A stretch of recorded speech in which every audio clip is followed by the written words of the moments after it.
Good morning. Hope you're having a great week. It is Wednesday, January 3rd. What time is it? It is 4:52 a.m. Well, that clock right there on the guard shack says 4:58 a.m., but my phone says 4:52 a.m. I'm pretty sure my phone is more accurate. But Pacific Standard Time, local time here in North Bend, Washington, which for people who don't know where in the hell North Bend is at, it's just east of Seattle off of I-90.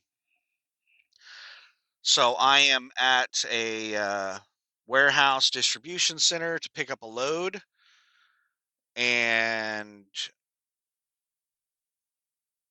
I'm waiting for the gate to open. I was told that they were open 24 hours a day, and they have a phone number right here on the gate to call. And I called the number and I spoke with security, and they said that they're closed for 2 hours per day to do shift changes. And it's from 4 a.m. to 6 a.m. they're closed for shift changes.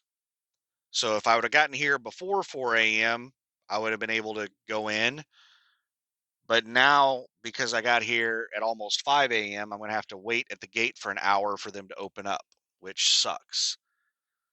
Um, the ass end of my trailer is partially in the roadway, but this is a dead end road that just has like, I think, three houses at the end of this road. So it's not like a normal road that has a lot of traffic.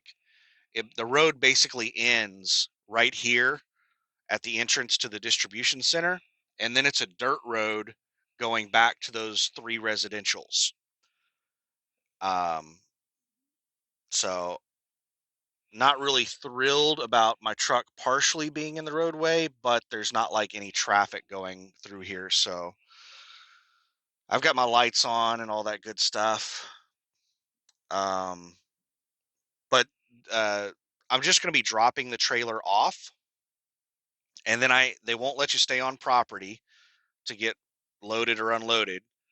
You have to drop your trailer off, leave the property, and then they'll call you whenever the trailer is ready.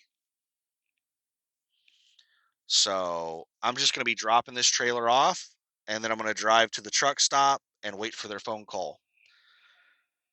And there's a little bit of drama today.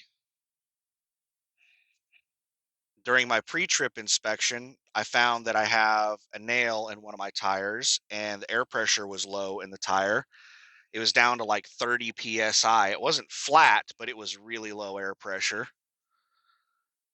And I couldn't find any airlines at the TA truck stop there in Troutdale where I was at. That's where I started driving today. That's where I've been sitting for the last 2.5 weeks, was the TA truck stop in Troutdale.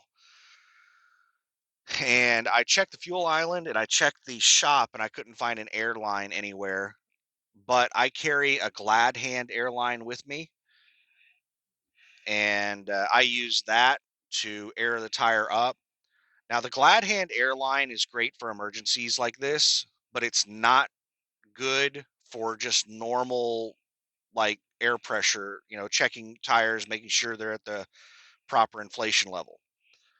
And the reason is because the air compressor on the truck only goes up to 120 psi. And you can't get a tire up to 120 psi if the compressor only goes to 120 psi. The highest I can get a tire is about 105 to 110 psi. It's really hard to get a tire over 105 psi, but I can get it up to 110 psi on a tire. It's not easy. You have to like time it in a way to where you're airing up the tire as it's hitting 120 psi on the compressor, and then it's a pain in the butt to get a tire up to 110 psi. Let's put it that way. So my tires, my steer tires are supposed to be 120 psi, and my drive's 110 psi.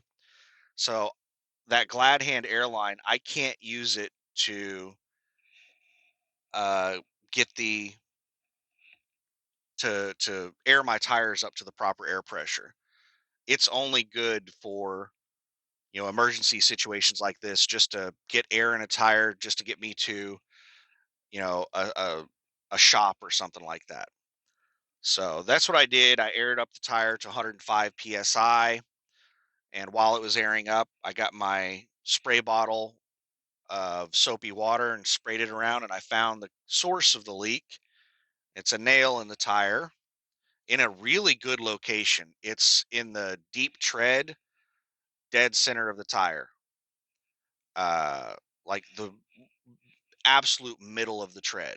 So it's if there is a place where you can pick to put a nail, that's the best place for it to happen. So it should be an easily repairable tire. It should only cost me around $50 to get it repaired. So hopefully they're able to get me in and out at the TA pretty quick. So after I drop this trailer off, I'm going to drive over to the TA and hopefully get that tire fixed pretty quick. Tire issues are the fastest things to get done at TA shops because every mechanic can fix tires. More complex issues, only the higher end mechanics are allowed to do those things. But they start off the mechanics training them on tires. So every single mechanic at a TA, even the trainees, can work on tires. So should be able to get in and out of there pretty quick. And then hopefully I get called within a few hours. They have 24 hours to load the trailer, but the broker told me that they only load between 6 a.m. and 2 p.m. If that's true, then they have to be done loading the trailer by 2 p.m. today, because 6 a.m. tomorrow, whenever they come back on shift, will be 24 hours. They won't have any time to do anything tomorrow. As soon as they come on shift, the 24 hours will be up. So they have to be done by 2 p.m. today, because my appointment to drop the trailer off is at 6 a.m. And they didn't tell me that the gate doesn't open until 6 a.m. He told me the gate was open 24 hours a day. And I got here at like 4:50 or closer to 4:40 a.m. because I was on the phone with security for like 10 minutes. And then I started the video shortly after I got off the phone, which was like 4:50 a.m. I'm I don't know, kind of wish I'd have gotten here really early.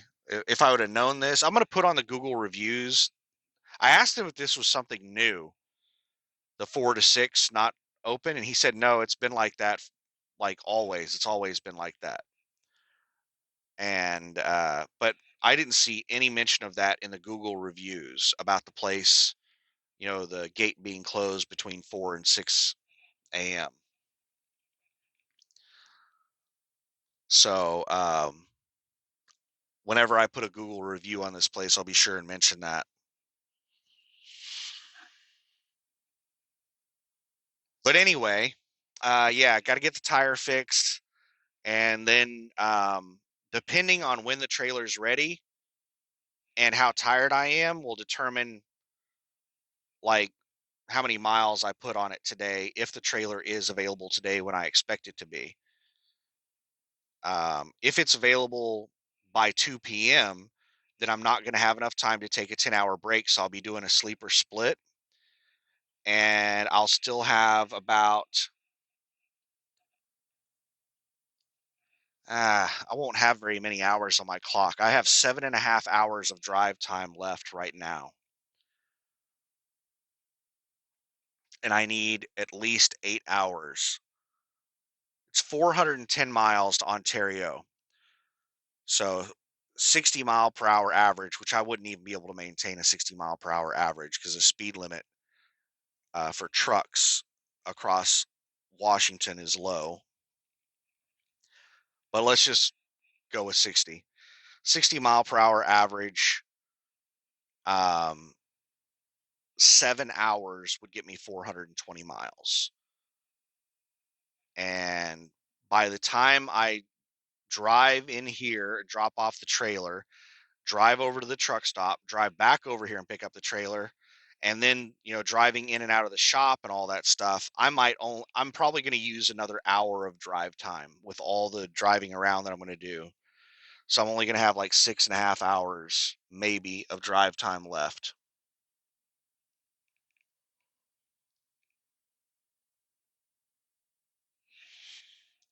So yeah, I'm not going to be able to make it to Ontario if I do a sleeper split.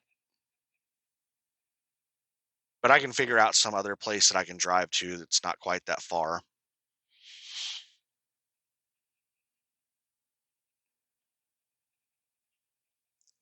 Getting on the other side of Snoqualmie Pass will be big because Snoqualmie is a notoriously bad weather area. And if I have a good weather window to go through Snoqualmie, like right now, I'm pretty sure it's above freezing through Snoqualmie Pass. So it would be amazing to get through Snoqualmie right now while it's above freezing. And the only thing I really have to worry about is rain, no snow or ice. Just to get through on the other side of Snoqualmie and get as far away from Snoqualmie Pass as I can, and then shut down and go to sleep, that would be amazing.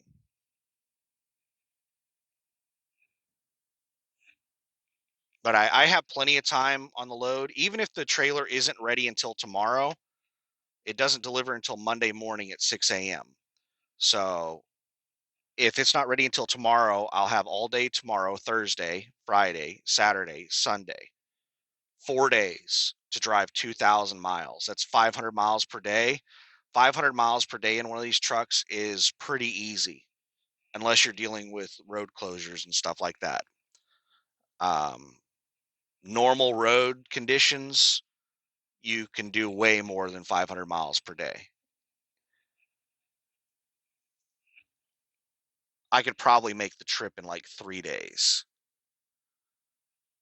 And I have Thursday, Friday, Saturday, Sunday. I have 4 days to do it.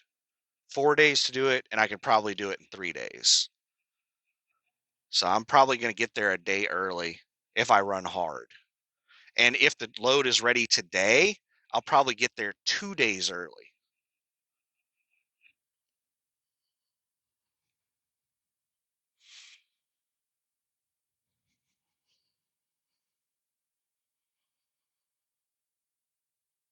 We'll cross that bridge when we get there. We'll figure that out when we get there. I'm not going to be trying to reschedule an earlier delivery or anything because I'm going to be driving through some really nasty areas that you don't want to be driving through in the winter, and I can easily hit delays that can take a day or more away from the trip.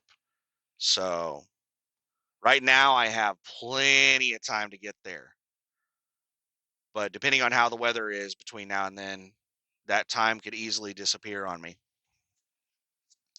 So what else is going on? So much stuff to talk about. There's so many things going on.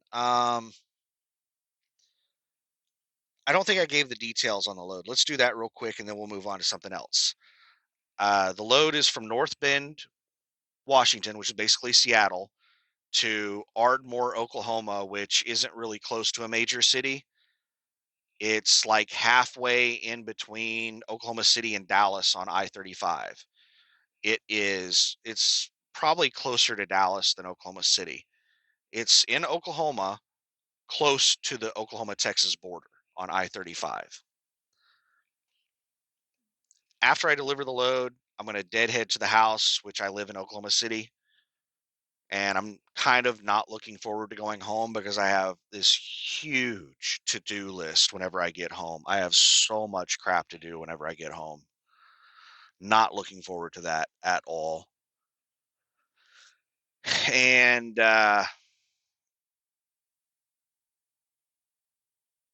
load pays above average for this area, for this market, but it doesn't pay very well. This is not a very good market.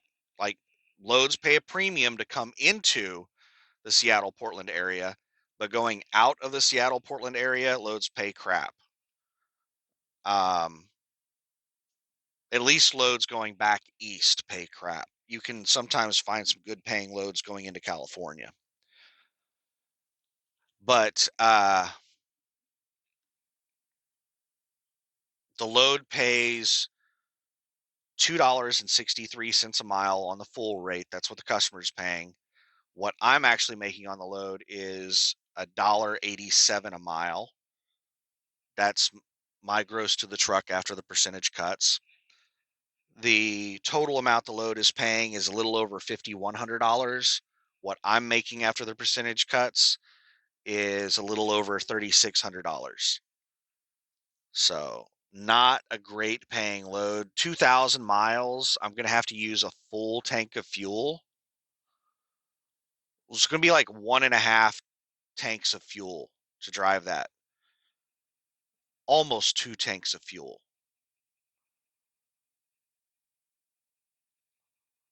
Because I can get easily 1,200 miles to a tank. But it depends on my weight, what my fuel mileage is, and stuff like that. But if we're going off 1,200 miles to a tank, then it's a tank and 3/4. Let's just round it up to 2 full tanks. So that would be 400 gallons of fuel at somewhere in the ballpark of $3.50 a gallon is what I'm paying after all my discounts, including you know uh, fuel tax. Without fuel tax, it's only about $3 a gallon, somewhere in that area. And fuel tax varies by state. Washington is like 50 cents per gallon. Oklahoma is like 20 cents per gallon. But let's just say 350 a mile or 350 a gallon. So $3 a gallon at 400 gallons, that's $1,200 and plus another $200 for the 50 cents. So that's $1,400 in fuel that I'm going to be spending on this load, approximately. It's probably going to be less than that because it's a really light load. I'm going to get really good fuel mileage on this load.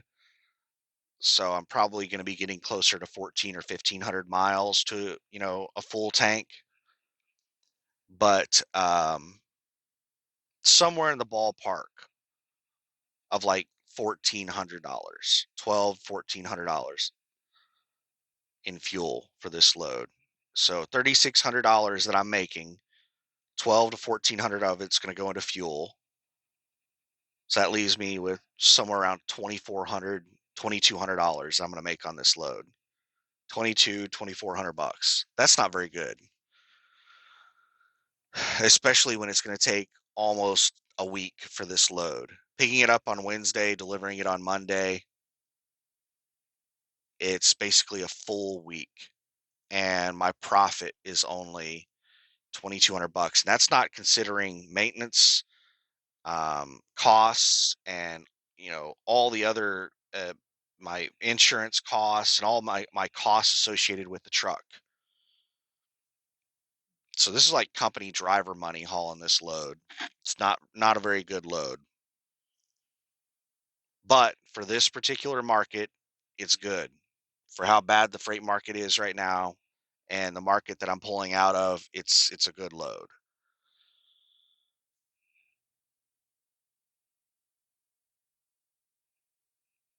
Loads like this and markets like this is the reason as an owner operator, you have to be willing to go into good paying areas.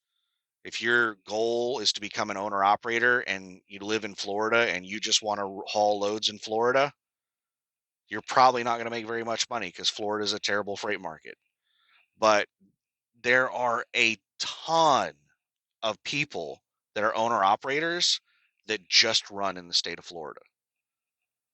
Like almost every time I go to Florida and I encounter other drivers there and chat with them, they're almost always local drivers that they're owner operators that run off load boards or whatever, or they're leased somewhere, and they only run in the state of Florida. That's the only state that I've ever been to where almost every driver I've talked with only runs within the state of Florida. I've never been to another state like that. It's maybe it's just like weird the way, maybe I've just so happened to, encounter a lot of those locals. Maybe it's, not disproportionate like that, but from my personal experience, it's been weird like that. Very disproportionate. But anyway, so that's what the load's paying. Gonna head to the house after I deliver the load. Uh, I think I already talked about the um, tire situation. That shouldn't be too much drama. Hopefully, I'm able to get that fixed before the load is ready. Um, we got two more things I want to talk about, and there's tons of other stuff I can think about, but just off the top of my head, two things pop up. One was a super trucker that I encountered. Oh, actually, three things now: the APU, the super trucker, and then fuel discounts at Landstar. Um, Maybe I'll try to hit the highlights of them all three really quick, and then we'll go into detail about them. So the APU had a bunch of issues with the APU. The last time I was at home, I paid the shop there that I get all my work done at to replace the alternator on the APU. They broke the bottom bolt that holds the alternator on. They replaced it with another bolt, and that bolt snapped in half, and my alternator came loose a week ago, week and a half ago, somewhere around there. And I couldn't find a bolt at the TA or any of the bolts that I have here in my supply that would fit, that was long enough. So I had to order bolts on Amazon. They delivered it to a drop box. I had to drive over to Dropbox, pick it up. I put the bolt on myself, and I got the alternator hooked back up again, but it still didn't work. The engine wouldn't stay running, and I found that it only has two cables going to the alternator. It has. I was just supposed to hit the highlights. We're going into detail, and we're going to finish. We've already gone down it. We jumped into the rabbit hole. We're going to finish it. Um, it only has two cables hooked up to the alternator. It has a bundle cable. That connection looked good. Couldn't find any issues with it. Then it has a positive cable where the electricity comes out.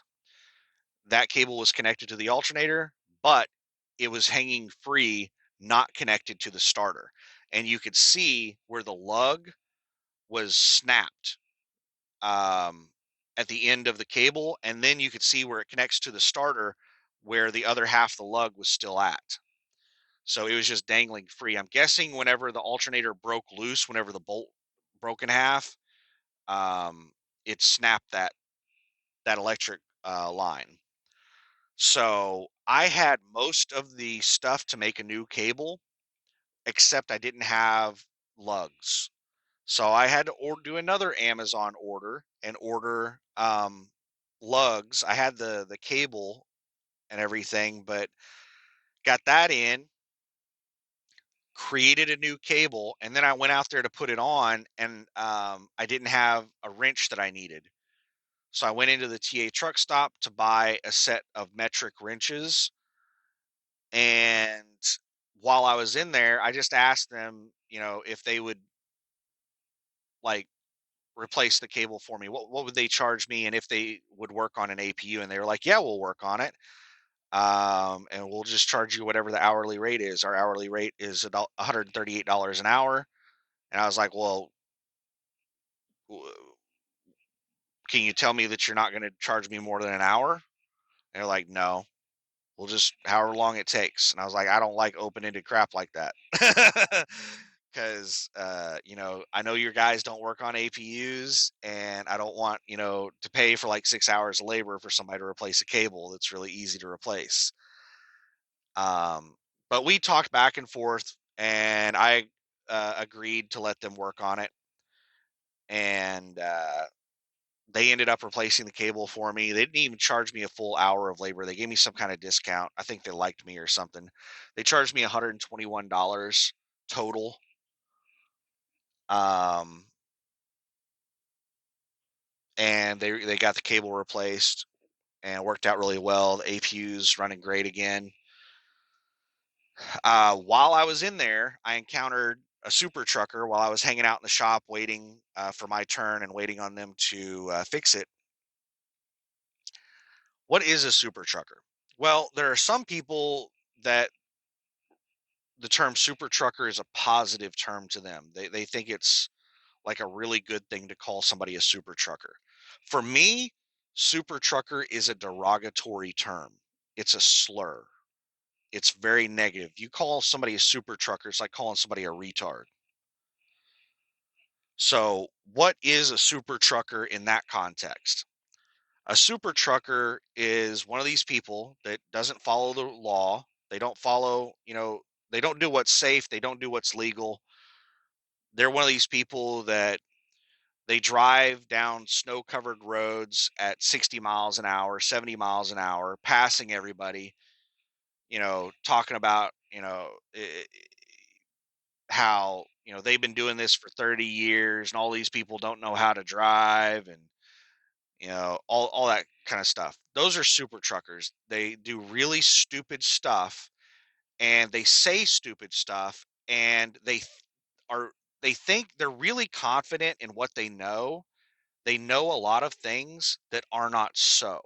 They they know a lot of things that aren't true, and they do a lot of things that are unsafe or illegal, and they don't think that they're unsafe or illegal. And if you call them out on anything that they're doing that is unsafe, illegal, or wrong, then they get very defensive, and their rebuttal is almost always, I've been doing this for X amount of years. That's a super trucker. And that's exactly what this guy at the shop was doing.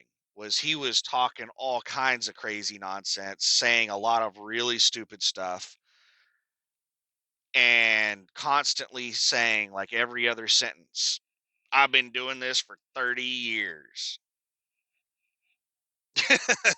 So we had a super trucker in the shop that was just annoying the hell out of everyone.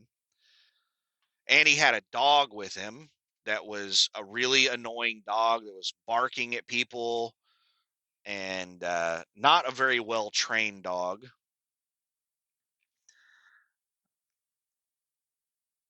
And anyway, I could probably talk for a couple hours about this super trucker because I was in there for a really long time and he was talking a lot. But the big thing that I wanted to mention on the super trucker is he had this belief that he was adamant about, that the rates are going to skyrocket within the next 6 months. Not just go up a little bit. He said that the rates are going to get really, really high within the next 6 months.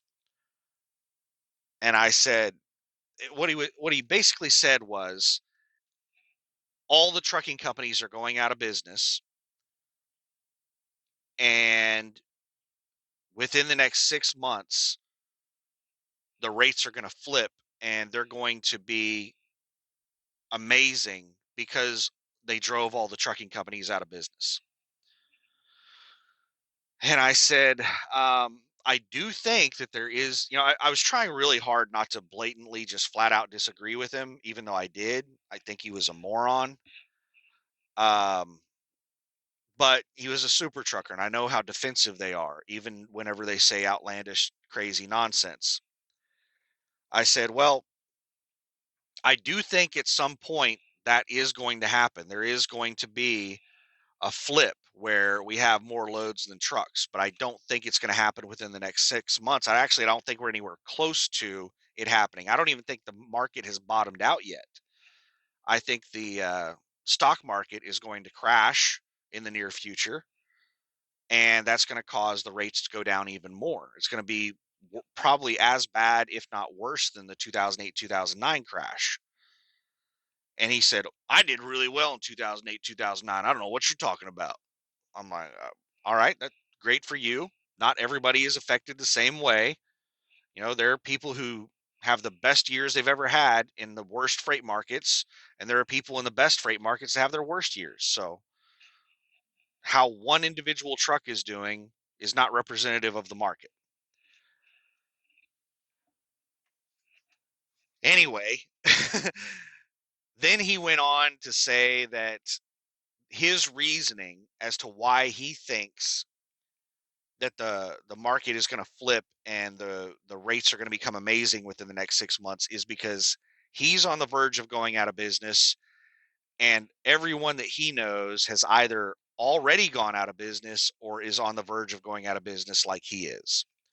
So he's assuming that every trucking company is on the verge of going out of business and is going to go out of business within the next 6 months or has already gone out of business, because that's the situation that he's in, and the people that he knows, that's the situation that they're in. It's probably a group of super truckers. But that's not what's happening in the industry. That's what's happening with him and his buddies. But he thinks that, well, he's a super trucker, so if he's on the verge of going out of business, then everybody has to be on the verge of going out of business because he's a super trucker, and nobody can be doing better than him because he's a super trucker.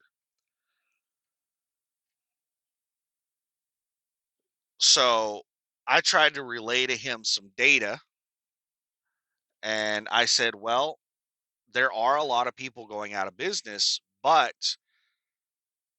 people aren't completely exiting the trucking industry. They are going from owner operator back to company driver. There's a lot of people doing that. Um, or they're going from here to there. They're not completely exiting the industry, and the people that are completely exiting the industry are getting replaced by new people. So we're not seeing a huge reduction in the number of trucks. I said, to give you an idea of like what it's like. Um, the last data that I saw was, I think it was in October, and it was a year over year comparison. It was October 23 versus October of 22. And the freight market started going down in early 2022. So this is almost a year of the freight market going down. And then we're comparing that to October of 23. So October 22 versus October 23. It might have been November. I can't remember the exact month. But there was a 40% reduction in the amount of freight and an 8% reduction in the number of trucks. And I'm pretty sure this was based on DAT load board. So there was 40% less freight on DAT load board and 8% less trucks being posted. So this isn't like an overall representative of the entire freight market or the industry. DAT load board is, spot market, and it's one particular load board. It is like the largest, most popular load board. So it is relevant data, but you have to understand the context of it. So we've had a 40% reduction in the amount of freight and only an 8% reduction in the number of trucks. It's disproportionate. And we had a huge increase in the number of trucks whenever we hit all-time high freight rates. Everybody was getting into the trucking industry. They were paying, there were advertisements offering $10,000 sign-on bonuses and $1.30 a mile to company drivers. Was the highest I ever saw. The highest advertisement that I ever saw was $1.30 a mile for a company driver back when rates were at all-time highs. Like, people were just being stupid. And like, we had a massive influx into the industry during that time. That was the time whenever trucks went on like a 2-year back order. If you went down to Volvo and tried to buy a truck in 2021, they told you the next available one's going to be in 2023. There were two reasons why trucks got back ordered that badly. One was because of part shortages. They weren't able to produce enough trucks due to part shortages to meet demand, and demand for trucks went through the roof. used trucks started selling for crazy prices. Like a truck with 500,000 miles on it was selling for $100,000. It was insane. I thought about selling my truck, but I was afraid I wouldn't be able to find another truck to buy. Uh, but anyway, we set a record for truck capacity during that time. We hit an all-time high in truck capacity, and the extreme number of trucks that we had out over the road drove the rates down. And then the economy started going, getting bad, and the amount of freight went down. So we're seeing a small decrease in the number of trucks whenever we had way too damn many trucks. And then we're seeing a huge decrease in freight after freight had already declined back to, slightly above normal levels. So, yeah, the number of trucks versus the number of, loads is extremely disproportionate right now. It's still way disproportionate. We still have way too damn many trucks. There are tons of trucks out there that are just clinging on for dear life with beliefs like this super trucker has that the rates have got to come up soon. They can't stay this low this long. But if we have large numbers of trucks that just keep hanging around, going further and further into debt, like this super trucker said that he hasn't been profitable for 2 years. He said last year he lost $40,000 and this year he lost $60,000. I don't know what in the hell that means. Like, did you have $100,000 in the bank and now it's all gone? Or did you go $100,000 in debt over the last 2 years? I don't know what the hell he meant by that. But he also said that he was $200 in the hole right now, and his next load should put him back out of the hole to where like he's actually making money again. I think that he owes his whoever he's leased to money, and that's why he's talking about being in the hole $200. He said he's been in the hole for months. I don't know how in the hell the guy's surviving. Um, he's not making any damn money. But there's lots of people out here, lots of trucks. They don't want to talk about it. They're embarrassed. Most of them are embarrassed to talk about it. But there are tons of owner operators out here or small fleets that, I mean, there's even some medium and large size fleets that are not making any money. They're just like breaking even or they're slowly going further and further into debt. And they don't like talking about that stuff. So it's a big problem in the industry, and until those people go out of business and completely exit the industry, or we have some type of huge increase in demand for freight, a large amount of freight, the rates aren't going to come up. If we don't have an increase in the amount of freight or a decrease in the number of trucks, the rates aren't going to go up. They're going to keep going down because we're still very disproportionate to trucks versus freight right now. Anyway, we could talk about that all day long. We've only got like 20 minutes left until they open this damn gate. So I might have to start trying to wrap this video up. The other thing, fuel discounts at Landstar. Now, Landstar is horrible at communicating stuff about fuel reward and fuel discount programs, but they do negotiate contracts with, uh, you know, truck stops. They negotiate fuel discounts and they negotiate reward programs. Like, I don't know if we still have this reward program going, but there was a reward program where we would get 10 points per gallon at Pilot Flying J.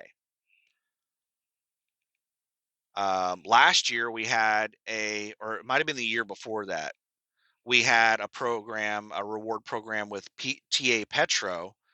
Yeah, I'm pretty sure this was in 2022 is when we had this program. In 2022, and it ended in 2022, at the end of 2022, we got 3 points, 3 times points per gallon at TA Petro. It was the last month that I've been fueling up at TA Petro. Sorry, I'm yawning. We haven't been getting 3 times points. So, yeah, they're horrible at communicating what our fuel programs are and stuff like that. Even if you call Landstar and try to get the information from them, it's really hard to get that information. Last time I tried, I couldn't get the information from them. I had to call TA Petro to figure out what our contract was with them. But anyway, I think it's changed again, but I haven't like it's just we just hit the new year. We're only a couple of days into it. So it could just be this weird fluke, or it could be that our contracts dramatically changed as the year ended. We're on new contracts now. So what am I seeing on Landstar's load board? Well, let me tell you what's normal. Normal, whenever I first started with Landstar, is that Landstar had really good discounts at TA Petro. They're variable rate discounts. They're different at every truck stop. You know, one truck stop you might get 60 cents a gallon or $1.50 a gallon discount. Another truck stop you might not get any discount at all, or 10 cents per gallon or something like that. So the TA Petro discounts were variable, but they were the best discounts. The best fuel prices after discount was at TA Petro.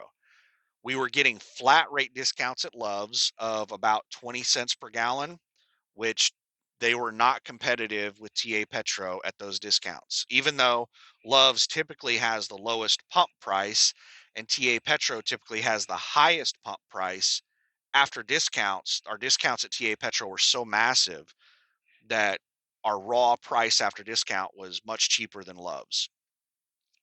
And then Pilot Flying J, we mainly got flat rate discounts at Pilot Flying J, and they weren't very good. And there were some Pilot Flying J's that we got variable rate discounts at, but they were mainly just in Texas. So Pilot Flying J had competitive fuel prices to TA Petro in Texas, but not really anywhere outside of Texas. And Love's wasn't very competitive anywhere. Um, that's the way things were when I first started here. Well, while I've been here, there was a period of time where we started getting really good discounts at Love's, and Love's became the best place to get fuel around the country, around the majority of the country at Landstar. But that did not last very long. I'm not sure exactly how long it lasted, but it looked to me like it only lasted like 6 months.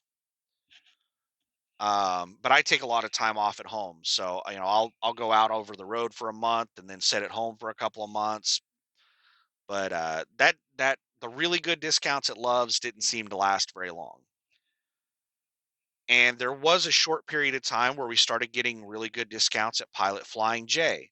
They weren't quite as good as TA Petro, but they were really close. It was within like 5 to 10 cents per gallon of what I was paying at TA Petro. And I actually switched over to Pilot Flying J for a while. Whenever we were getting good discounts at Love's, I switched over to Love's for a while, but they didn't last. And I ended up switching back to TA Petro. The reason I went to Pilot Flying J, even though TA Petro was still cheaper, was because we, had that amazing reward program where we were getting like 10 points per gallon. And they have a much better reward package and stuff like that. So, but I found out whenever I switched over that the 10 cent or the 10 point per gallon program was only at corporate and franchise opted in uh, Pilot Flying J's, which basically I found out that the Pilot Flying J's in Texas are corporate owned, most of them, and the ones outside of Texas, there are not very many corporate owned Pilot Flying J's outside of Texas. Those are almost all franchises, and almost none of them are opted into that reward program. So it, it wasn't worth it. Once I found out that I wasn't getting the 10 points per gallon anywhere outside of Texas, I was like, well, I'm not going to pay extra for fuel if I'm not getting the rewards. So I went back to TA Petro. So what does it look like the current situation is now with the new year? Well, it looks like TA Petro fell off a cliff.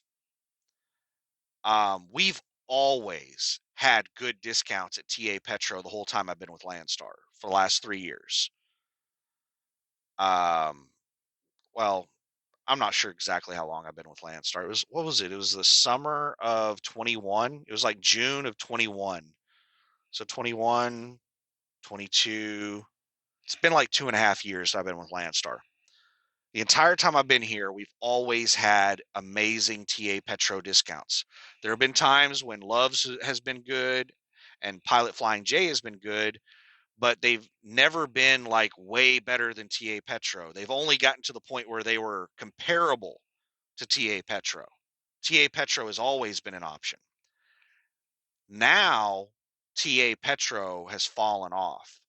Yes, we're still getting $1.50 a gallon discounts at some TA Petros, but there are a lot of TA Petros that we're not getting any discount anymore. Like the TA in Troutdale that I was just parked at this morning where I started my drive from, we no longer get a discount there. There's no disc that doesn't even show up on the list of sites on Landstar's fuel app anymore. Any site where we don't get any discount, it doesn't even show up. I mean, you can still fuel up there, but you pay full price, whatever the pump price is. So TA Petro is not very good at Landstar anymore. Yes, there are still some sites where we have really amazing discounts, but now like it's really hard to be able to fuel up at TA and Petro all the time. It used to be fairly easy. Now, looking at my route going from Portland to Seattle and then to Ardmore, Oklahoma, I wouldn't be able to fuel up at TA and Petro along that whole route and get, you know, really good fuel prices. I would be paying quite a bit of extra money in fuel if I only use TA and Petro along that route.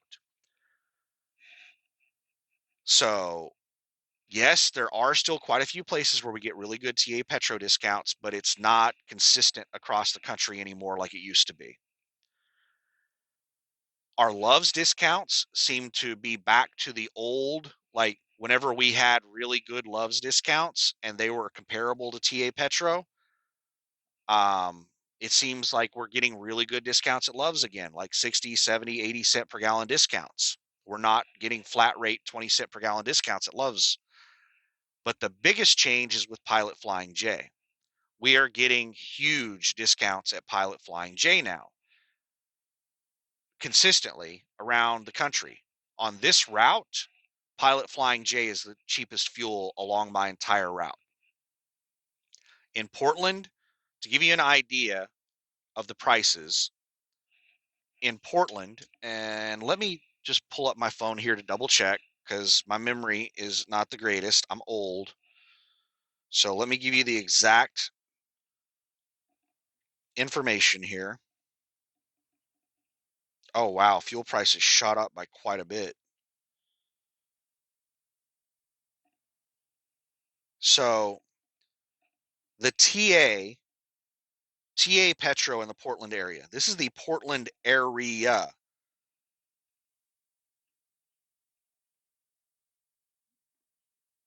We don't get any discount anywhere except the TA south of Portland in, I think, Wilsonville. I'm not sure what town it's in.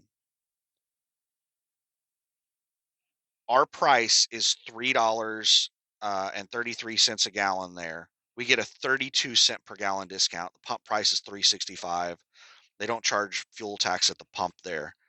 So 32 cent per gallon discount, $3.33 per gallon. We get no discount at the TA in Troutdale. It doesn't even show up on the map. The Flying J across the street from the TA that we get a 32 cent per gallon discount, we get a 78 cent per gallon discount at that Flying J. Their pump price is $3.57. The TA's pump price is $3.65. So they have a lower pump price at the Flying J, and we have a bigger discount. So my price after discount without any fuel tax, 333 at TA, 279 at Flying J in Portland. That's the entire Portland area. Loves in the Portland area. There's a Love's right next door to the TA in Troutdale. The Love's in Troutdale is $3 a gallon. We get $1.14 a gallon discount at that Love's. The pump price at that Love's is $4.14 a gallon, and we get $1.14 a gallon discount. Huge discount, but it's still 21 cents a gallon more than the Flying J south of Portland. All right, now let's go up to Seattle. There's only one TA in the Seattle area.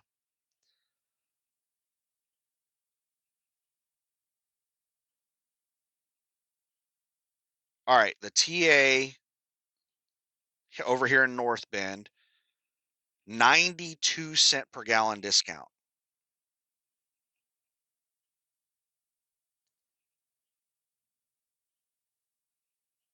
So I'm going to give you my price, not including fuel tax. The fuel tax here in Washington is 49 and 4 tenths per gallon, 49 cents, almost 50 cents per gallon. But I'm going to give you the raw fuel price, not including fuel tax. So 92 cent per gallon discount at TA. What's the cheapest Loves?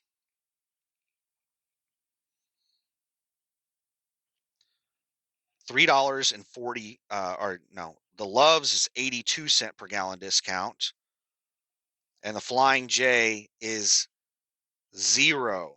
Why does it even show up? Oh, it's a fraction of a penny. No, it's 0.00 tenths. Why does the Flying J even show up if it doesn't have any discount? Usually, if they don't have any discount, they don't show up.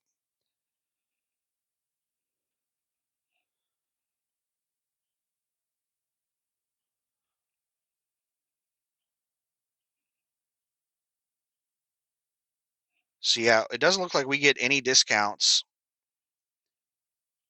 at the Flying J's in the Seattle area. Oh, there is a Flying J north side of Seattle that we get a 25 cent per gallon discount at. So what is the raw pump price? The raw pump price at TA is 344 a gallon. Love's is 346 a gallon, and all of the Flying J's are $4.05 a gallon, except for the one in Tacoma. That one's 430 a gallon. So Flying J sucks, and TA and Love's are almost the exact same price. But I have enough fuel to get out of here, to get out of this area. And I plan on fueling in Ontario, which is on the border of Oregon and Idaho. And in Ontario, I don't see a TA here, but the Flying J is $3.02 a gallon, and the Love's is $3.15 a gallon. $1.13 a gallon discount at the Flying J, 99 cent discount at the Loves. And let me find the nearest TA to here. Okay, there's a TA probably 20 miles away in Oregon, 377 a gallon, 40 cent per gallon discount. So yeah, our discounts at the TAs. Well, here's a TA that's competitive. It's in Boise. The TA in Boise, we have a 79 cent per gallon discount. It's 307 per gallon. It's 5 cents more than the Flying J, but it's competitive. It's close to the same price. So that's what I mean by there's no consistency with TA and Petro like they used to be. Used to, all the TAs and Petros were basically cheaper than all of the Loves and Pilots and Flying J's. But now that's not the case anymore. Okay, there's somebody in the security shack. I think they're about to open the gate. So I'm gonna go ahead and wrap up this video. so that I can get checked in here and do all my things. My clock says 5:47, so we still got 13 more minutes, but let's see what their clock on their sign says. It's a little bit fast. 5:53 a.m. They only have 7 minutes according to their clock. So yeah, we'll get in here, drop this trailer off, and then go do other stuff. I might upload another video. But yeah, there's been a big change with the fuel discounts at Landstar, and I'm going to be switching over to using Pilot Flying J for now, and we'll see how it goes. Along this route, Pilot Flying J is the cheapest fuel on my route. The only place where TA Petro is cheaper is in Oklahoma City, and it's just one particular truck stop that is a pain in the butt truck stop in a really, it's in a really bad, really, really, really bad area. And it's in a really pain in the butt place to get to because of on and off ramps. Like there is not an eastbound on ramp to get onto I-40 at that exit, and there's not a westbound exit off of I-40 onto that. So it's in a weird place at the I-40 I-35 junction where it's really hard to get to that place. If you're coming like from certain directions, it's not hard, it's easy. But from other directions, it's really hard to get there. And they always have cheaper fuel than the other TAs in the area.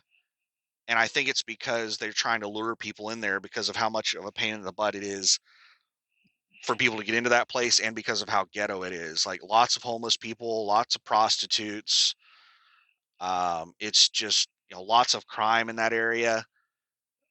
It's a really, really sketchy area. But that's the only spot, and it's only 2 cents per gallon cheaper than the Flying J in Oklahoma City. The other TAs, there's two TAs and a Petro in Oklahoma City. That Petro is 255 a gallon. The other TAs are 261 a gallon, and the Flying J is 257 a gallon. That's the raw fuel price after discount, not including fuel tax, which fuel tax in Oklahoma I think is 20 cents per gallon. So if you included fuel tax, that Petro would be 275 per gallon. But anyway, let's wrap up this video, and I'll probably make some more videos today while I'm sitting around waiting on this load. I don't think I'm going to be able to take a nap because I just woke up. I was able to take a nap. So anyway, we'll end the video there, and I'll get the truck started up and get my jacket on and get my pickup number pulled up and get everything ready to get in here. So hope you're having a great one. Bye.